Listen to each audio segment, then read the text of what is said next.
On the broadcast tonight, police on the scene of another homicide. Find out the next trip for those smuggled iguanas. And high school playoffs in full swing. The Bahamas Tonight starts now. Now in HD.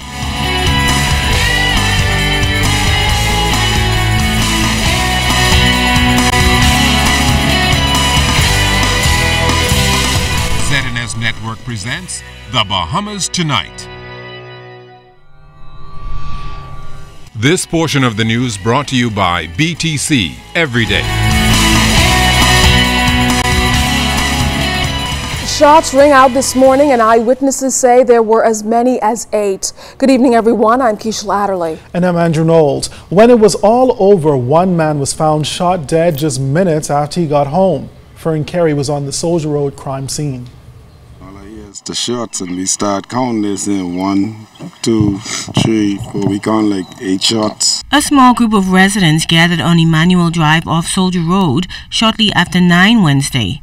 Moments after 30-year-old David Cunningham, also known as Crockett, was gunned down in the driveway of his home. Officers responded to the scene where they met a male suffering from multiple gunshot wounds about the body. EMS was summoned and they examined this male and pronounced him lifeless. We know this male to be David Cunningham Cooper, aka Crockett. When our news team arrived, crime scene investigators were busy processing the scene, looking for clues to help them solve this latest homicide. A short while later, Cunningham's body was removed from the area. Head of the Central Detective Unit, Superintendent Paul Roll, says the tragic incident unfolded around 8:45 a.m. He was walking here on Emmanuel Way when persons pulled up in I believe a silver Honda Civic type vehicle, followed by, we believe, a red SUV.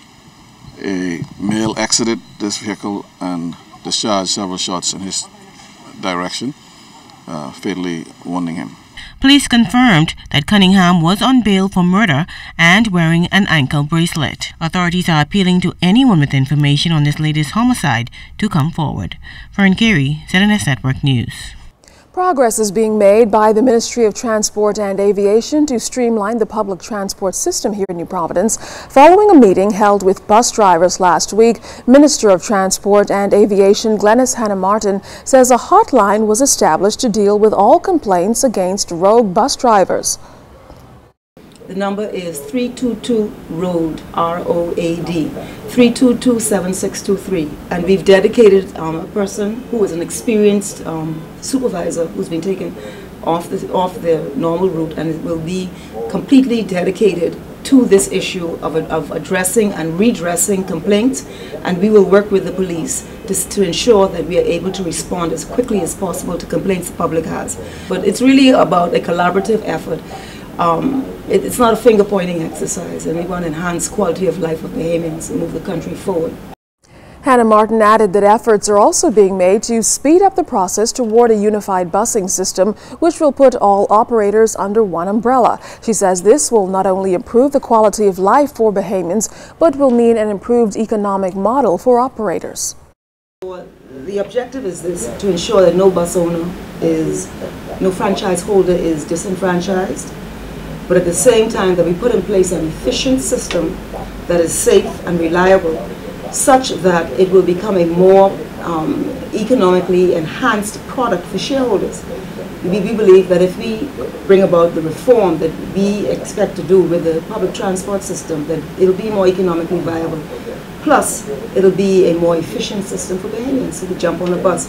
Right now, I think there is some level of apprehension with some people about getting on the bus. So we want to move those apprehensions out, because by and large, the public transport system has served us well. But there are some inherent negative factors which is inbuilt into this multiple ownership, where you have multiple owners competing in one route for the dollar fare. And so Now, ZNS News spoke with several bus drivers who declined interviews. They told us, though, that many bus drivers were in attendance at that meeting last week and felt disrespected and as if they were criminals. We were also told that many of them left the meeting feeling insulted. While bus drivers hope to forge a better working relationship with the ministry, they told us they'll be giving their input on how they feel the busing system should operate. Chief among their concerns is what the bottom line will be for bus drivers. The smuggling of 13 critically endangered iguanas is renewing calls for stricter enforcement for the protection of these native species. It's not the first time the San Salvador rock iguanas have been smuggled out of the country, and it's causing major concern for environmentalists. Not again. Are we facing another incident, or are we facing another operation? That's really the question that goes through your mind. That's the reaction of Bahamas National Trust Executive Director Eric Carey after 13 critically endangered iguanas were smuggled out of the country. Customs officials in London seized the iguanas Monday after they were found stuffed in socks and luggage being carried by 2 Romanian women. And now Carey is calling for a thorough investigation to determine whether this incident is a part of a major operation. We need to investigate the supply end. Where were these animals going? Was this a one-off to a particular collector in Germany, or is this part of a smuggling operation that has been going on for a long time that is broader than 13 or 14 animals? We also need to ensure that on our end there is a deep investigation. You know, how were these animals actually collected in San Salvador? Did someone help them? Environment Minister Kenra Dorsey confirmed to ZNS News Wednesday that government is taking steps to ensure that the rare native iguanas are brought back home. It only signifies once again the importance of us protecting our natural resources, including our endangered species of animals and birds. And what we tend to take for granted domestically, others around the world understand the intrinsic value of. But I think that all agencies have moved quickly in an effort to try to find out what has happened. And I truthfully hope that we're going to be able to resolve it. I hope that we're going to be able to prosecute those involved. But more importantly, I really hope that the 12 living species are able to be returned. Carey says he hopes the incident will move government to now establish the San Salvador National Park, a proposal that Dorset says the government is considering. If a national park is created, then obviously we would have the ability and the authority to put wardens in place. We would form associations, relationships with the community, with tour operators, etc., with hotels, you know, so that there's more of a presence beyond our absolute enforcement. There will be also a presence working in communities. Yes, the Bahamas National Trust, the Nature Conservancy, as well as the Department of Marine Resources are making recommendations to areas that need protection or become managed areas, and we're looking at them all. And so they won't necessarily be Bahamas National Trust protected areas, but we are looking to regulate them. A major effort by the government to diversify the national economy unfolded today on Andros. The newly commissioned Bahamas Agriculture and Marine Science Institute officially opened its tutorial commercial farm. Prime Minister Perry Christie among a list of government officials who planted the first banana suckers. Mr. Christie says traditionally we're used to 45% of the economy coming from tourism and about 20 to 25% financial services. But he was honored to play a part in changing the very face of economic growth in the Bahamas. The impact on employment. And let me tell you what always was in my mind, always was my dream, that around this Agricultural and Marine Institute established here in North Andros will grow the city of North Andros. And that's what's going to happen. And so with respect, therefore, the context I want you to know is the reason why I began to speak about the agricultural lands and where they exist in our country, is that the mandate given to this school is just not to focus on the land here, but to have an extension service that incorporates the farmers in North Andros, where meetings are to take place with the farmers, and where, when we establish a crop calendar for Andros, it is not only what the school is growing and when the production will be, but what the other farmers are growing. And if it is worked out in the way I anticipate it will be worked out, we are going to have a packing house that is going to be reestablished, that is going to be big enough for the produce grown by this school and big enough to add the produce from the farmers here in North Andros.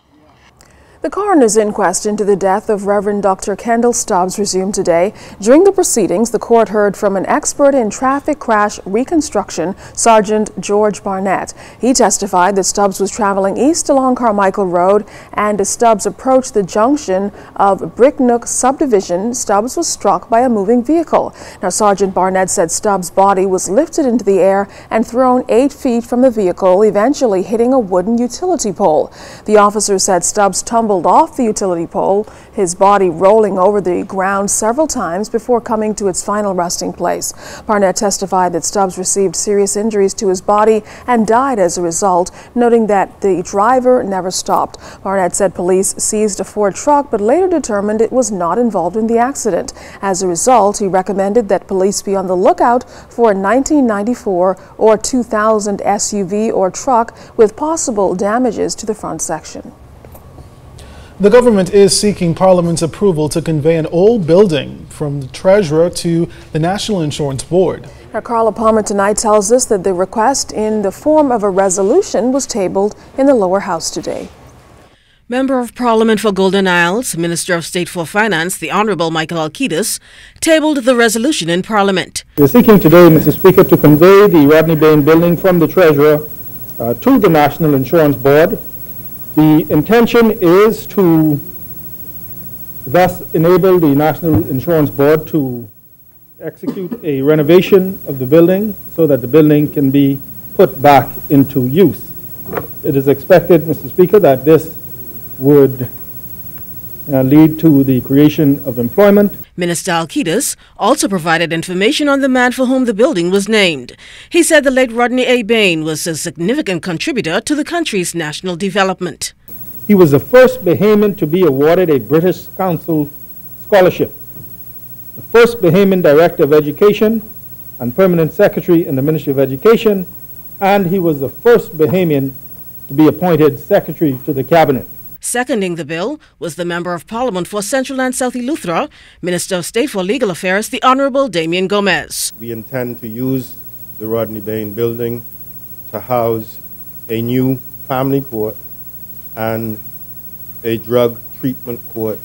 Even with the government's stated intentions, opposition Member of Parliament for Central Grand Bahama, Mr. Nico Grant, made it absolutely clear he was not supporting the resolution. That I will not give this failed government a blank check signed by this Parliament. Mr. Speaker,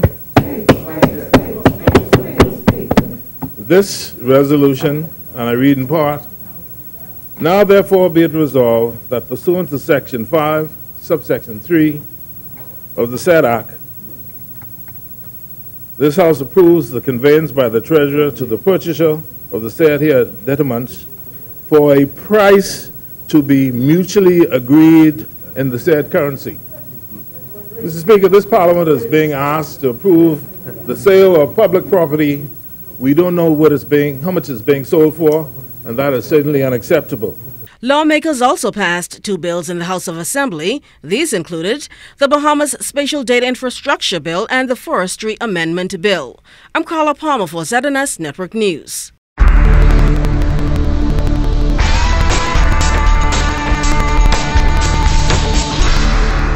In our first look at weather, a high-pressure ridge continued to affect our weather, but there's a frontal system on the way. We'll get in here late Sunday night. Outside of our studios just now, partly cloudy skies, temperatures 77 degrees, relative humidity 74%. Winds are out of the southeast at 6 knots. Your barometric pressure 1,018.4 millibars. That's 30.07 inches, and it is steady. But stay tuned. Temperatures around the family violence, travel, and boating forecast is still to come. Well, still ahead tonight, find out how close we are to having a new U.S. ambassador.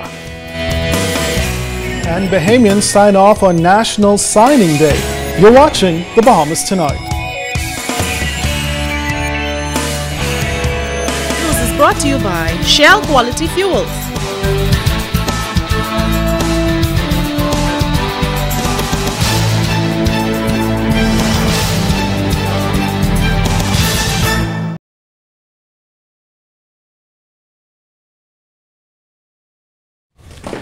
You do me a favor, please? Can you give me some water? Do any cups now?